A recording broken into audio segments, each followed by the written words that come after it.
Muy buenos días. Agradezco al comité organizador por haberme invitado a dar una nueva charla acerca de las revisiones sistemáticas. Voy a compartir mi pantalla para iniciar la misma.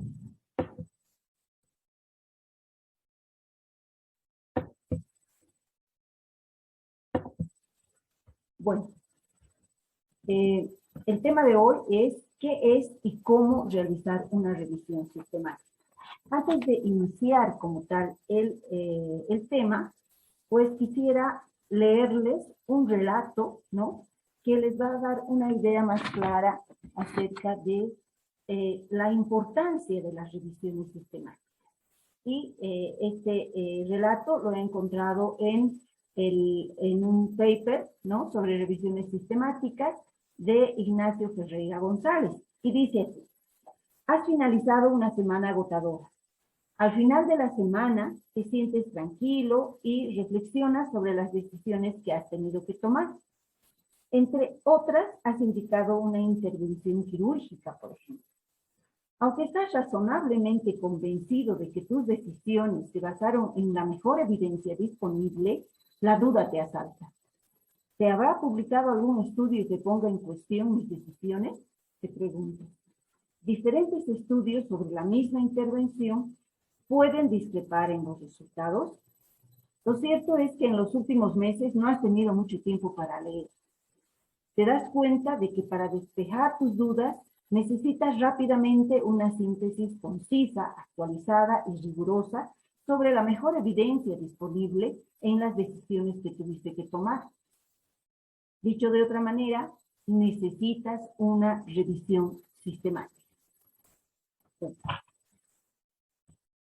Ahora vamos a iniciar el tema como tal y vamos a hacernos la siguiente pregunta. ¿Qué son las revisiones sistemáticas? Voy a presentar dos diferentes definiciones. La primera dada por Ferreira Ignacio en 2018, que indica que son investigaciones científicas en las que la unidad de análisis son estudios originales primarios, a partir de los cuales se pretende contestar una pregunta de investigación claramente formulada mediante un proceso sistemático y explícito. Asimismo, Navia, el año 2014, indica que las revisiones sistemáticas son un modelo adecuado dentro de la metodología de investigación científica que permite resumir, que es la palabra clave en esta definición, la mejor información originada por investigaciones completas planteadas con una pregunta de investigación y evalúan los resultados que llegan a conclusiones válidas. En realidad, ¿qué podemos entender de estas dos definiciones? Obviamente, ambas están en lo cierto, ¿no es cierto?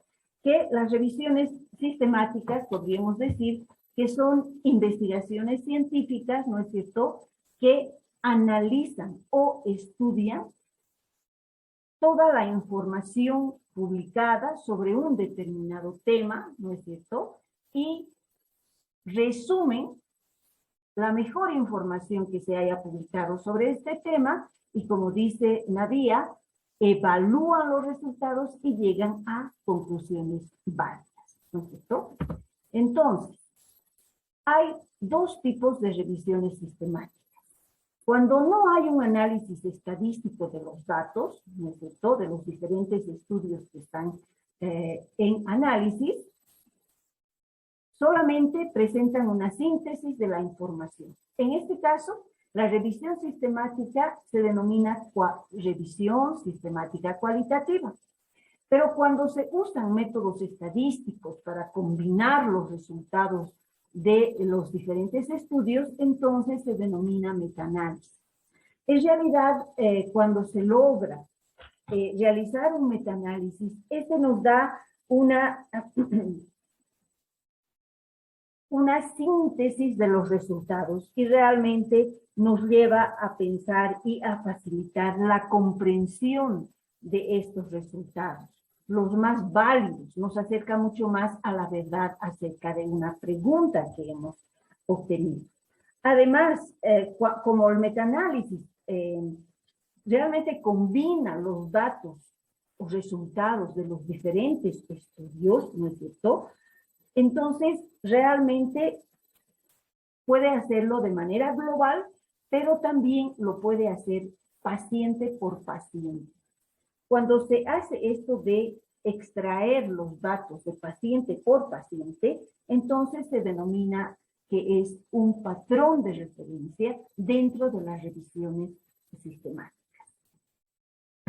Ahora, pero ustedes dirán, ¿qué utilidad tienen estas revisiones sistemáticas?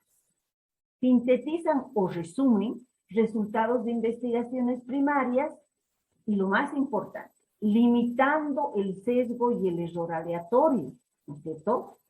Que es un aspecto muy importante para acercarnos mucho más a la verdad sobre el tema que se está estudiando. Pero ¿cómo hace esto?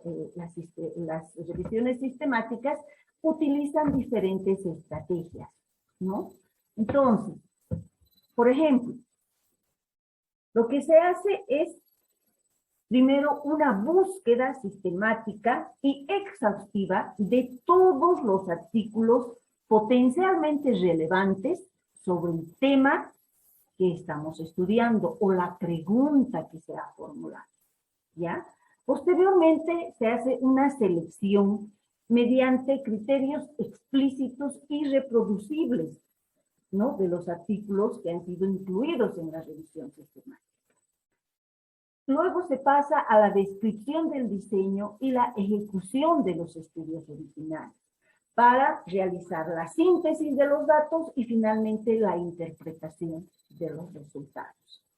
Pero, además de las revisiones sistemáticas que llevan adelante todas estas estrategias para llegar realmente a resultados mucho más relevantes y más adecuados acerca de un tema, existen otro tipo de revisión, ¿no es cierto? Las revisiones que no siguen todo este patrón y que se las denomina revisiones narrativas.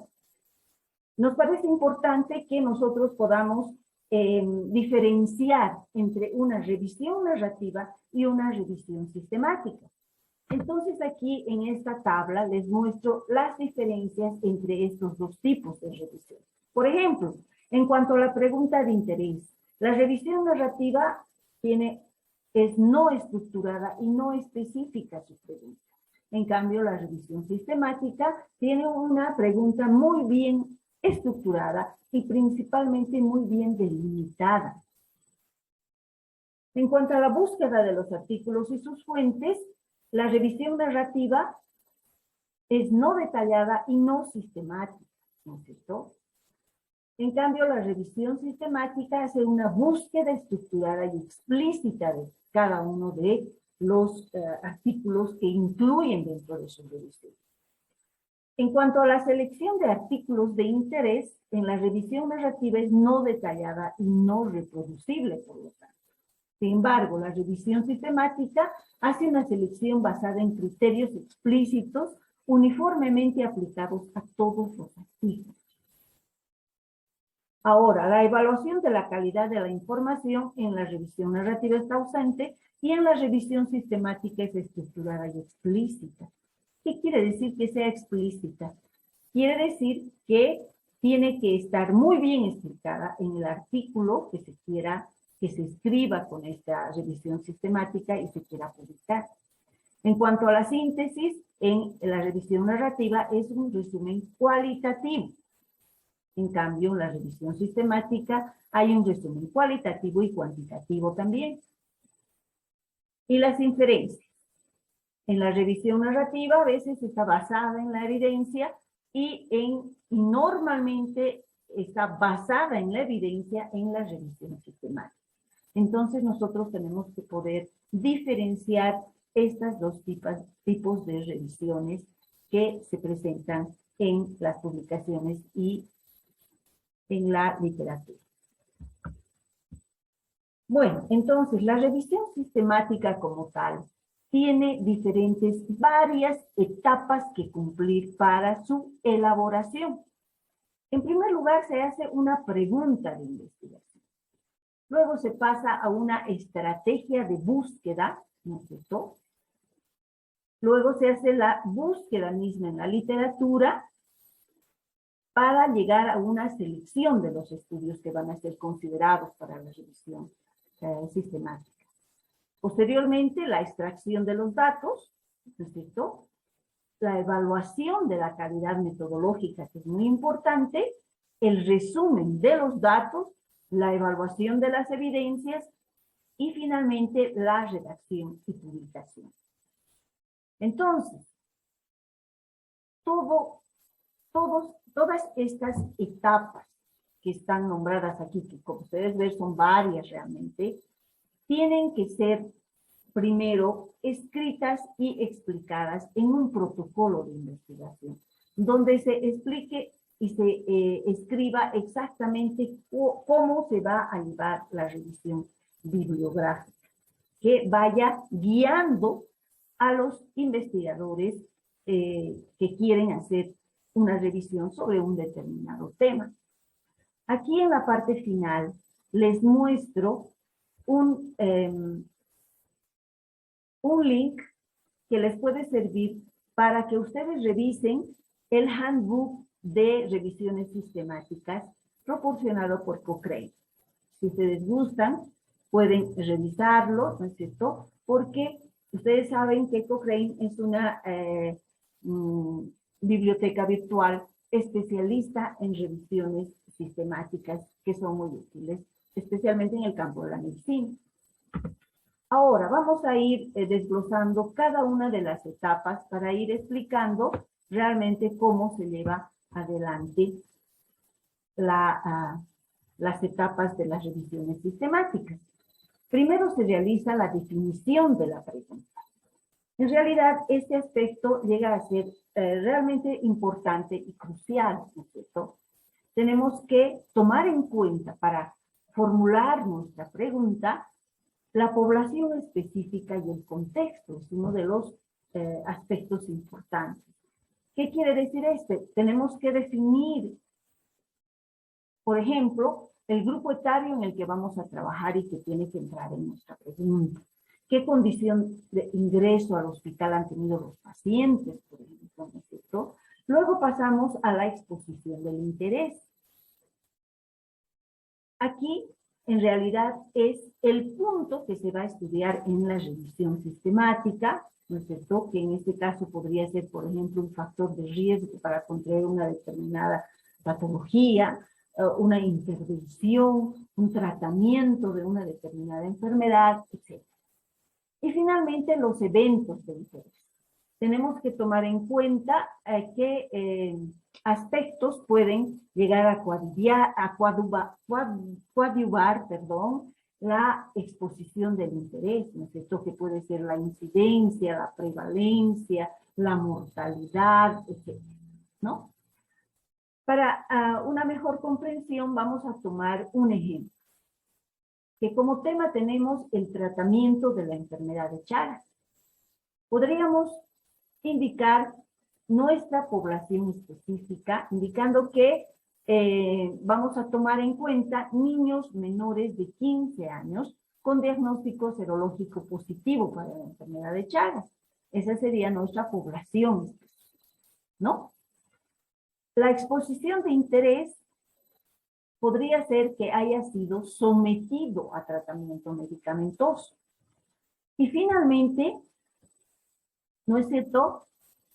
Hablando del evento de interés, podría ser la presentación de algún síntoma de la enfermedad. En realidad, la presentación de síntomas son muy raros ver en niños menores de 15 años para la enfermedad de Chagas. Si nosotros determinamos todos estos aspectos, entonces podemos llegar a construir nuestra pregunta de interés, que podría ser la siguiente. ¿Cuál es la respuesta al tratamiento de la enfermedad de Chagas con benzidazol en niños menores de 15 años? Entonces, tenemos que tomar en cuenta los criterios de inclusión y exclusión de los diferentes artículos que vamos a identificar para que ingresen a nuestro estudio, a nuestra revisión sistemática. Entre los criterios de inclusión relacionados a este ejemplo, podemos poner estudios que hayan sido hechos en niños menores de 15 años, por supuesto, porque es el grupo etario en el que queremos trabajar. Ahora, estudios en los que se haya usado el benzimidazol como tratamiento, como mencionamos aquí en nuestra pregunta. Posteriormente, estudios en los que se haya incluido entre 80 o 100 pacientes tratados, por ejemplo, podríamos poner, y también estudios que usaron métodos serológicos para el seguimiento al tratamiento, que sería apoyando al evento también de interés en este caso.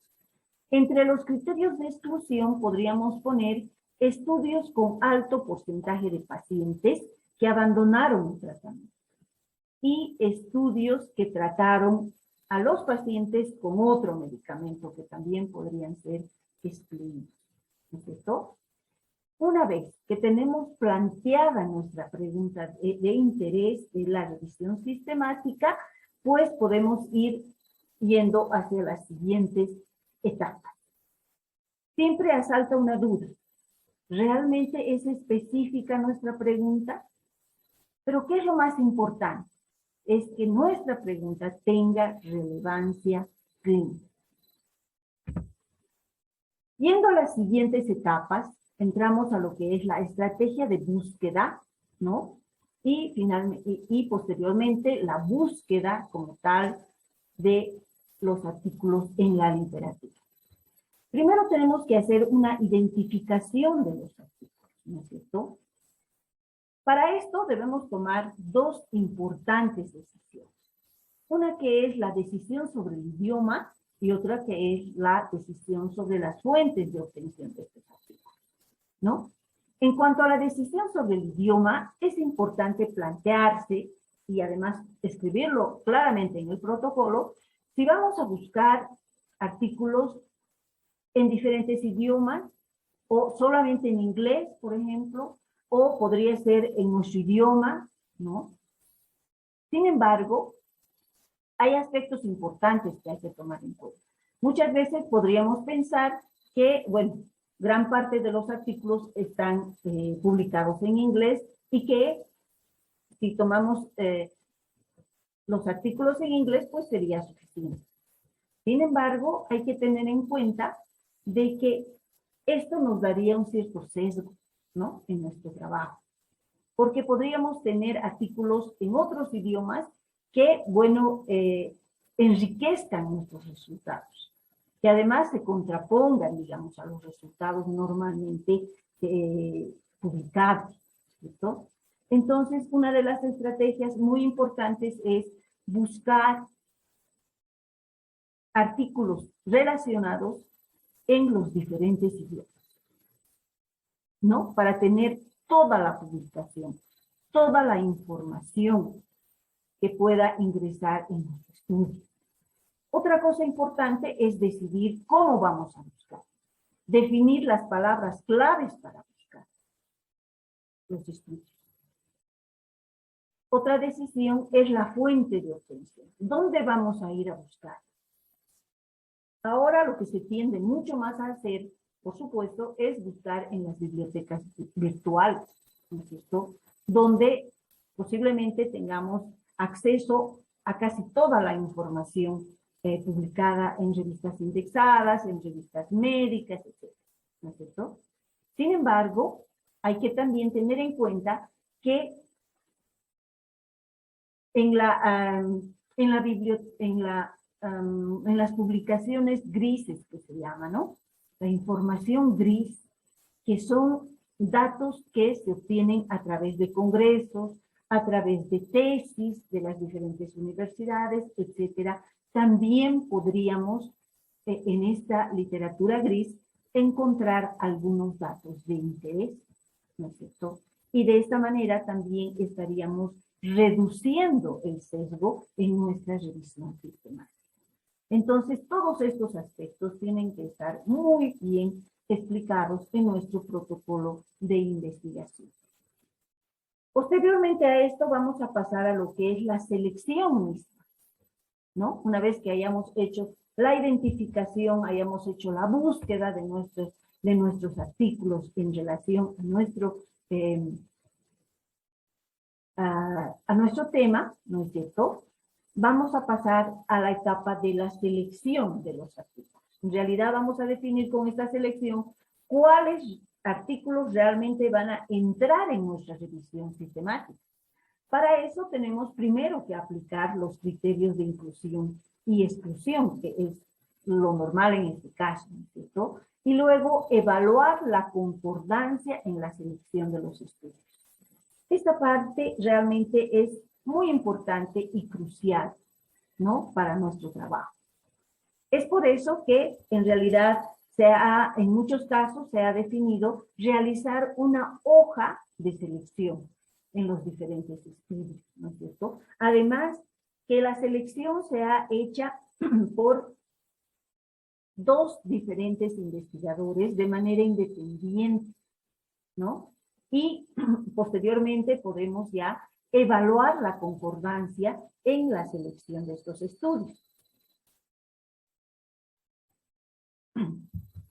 Ya, un ejemplo de cómo podría hacerse esta hoja de selección de artículos potenciales en el marco de nuestro ejemplo sería,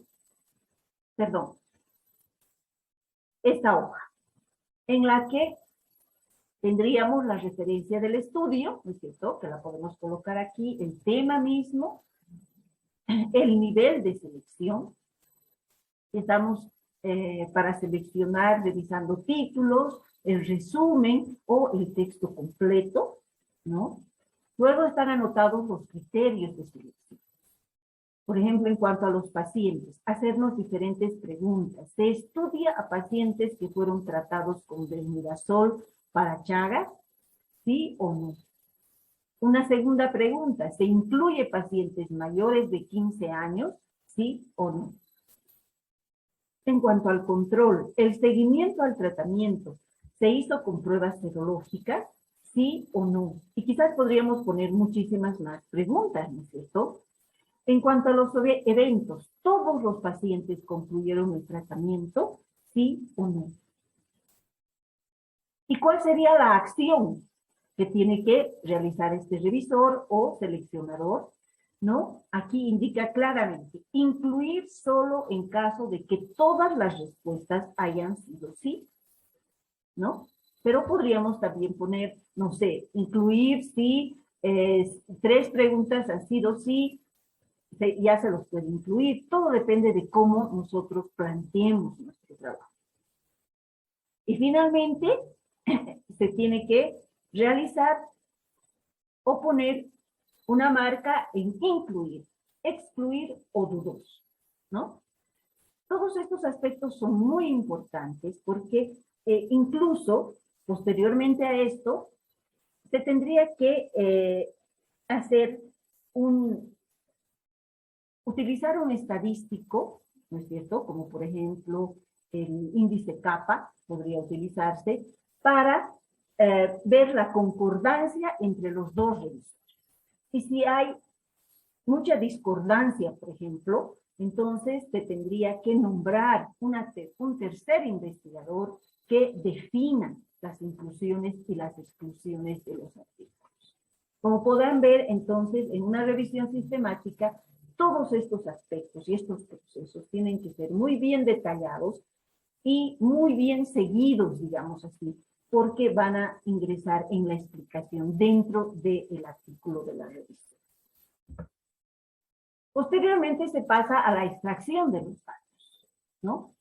Entonces, esta extracción ya se trata de realmente, a través de los resultados de los artículos seleccionados, obtengamos la información primero sobre los pacientes, la cantidad de los pacientes, la información general sobre todos los resultados. Eso es lo que tenemos que ir extrayendo todos los datos de cada uno de los artículos seleccionados para ingresar en nuestro estudio. Posteriormente se hace la evaluación de la calidad metodológica y de las evidencias. En realidad, en cuanto a este tipo de evaluación de la calidad metodológica, hay mucha controversia todavía entre los mismos investigadores, ¿no es cierto? Hay algunos que han propuesto hacer una escala para definir, para calificar cómo es la calidad de la evidencia clasificada, por ejemplo, ¿no? Hay algunos que indican que se debe poner como alta, moderada y muy alta, ¿no es cierto? Pero todo esto, especialmente en lo que se refiere a la metodología, a la calidad de la misma, depende mucho del tipo de estudio, del tema que se está utilizando, que se está planteando, ¿no es cierto? Y de lo que en realidad se está buscando. Ahora, pasamos a la última etapa, que es la redacción y la publicación de la revisión sistemática. Como en todos los tipos de artículos científicos,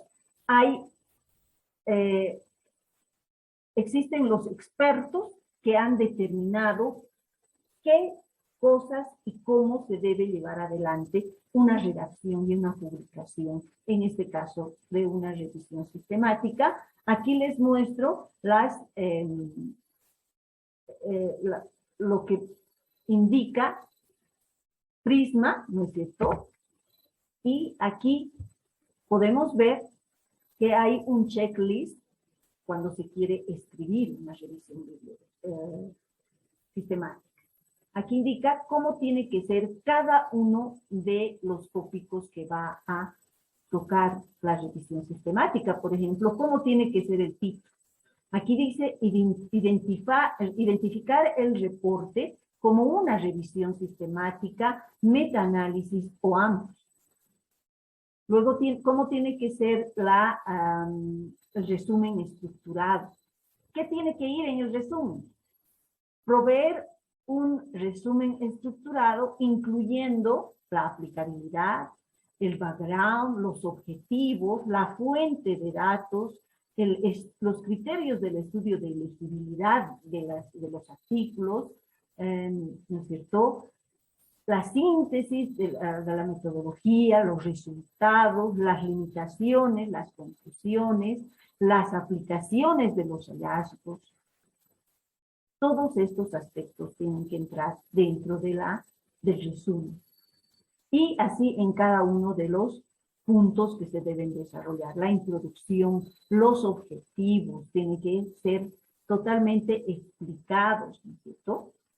La metodología, cómo es el protocolo y el registro, los criterios de elegibilidad de los estudios, las fuentes de información, cómo ha sido la búsqueda, cómo ha sido el estudio de selección.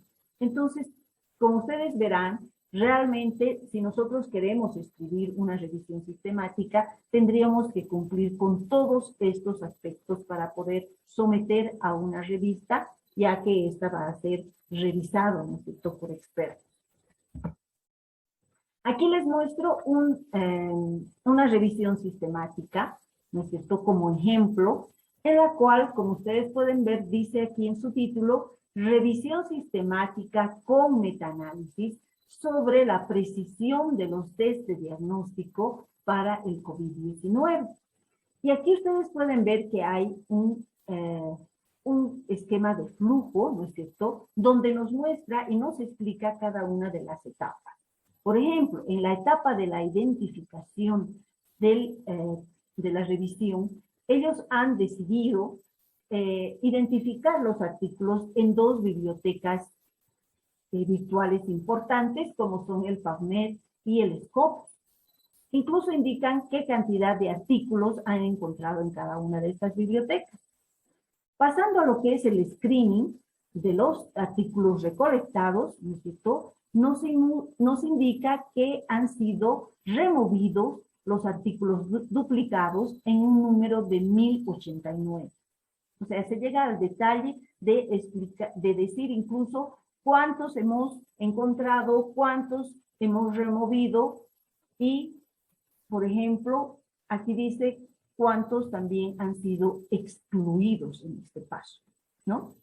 En cuanto a la elegibilidad, se dice que en realidad han encontrado elegibles solamente 43 artículos que tenían artículos completos, ¿no? Textos completos en este caso.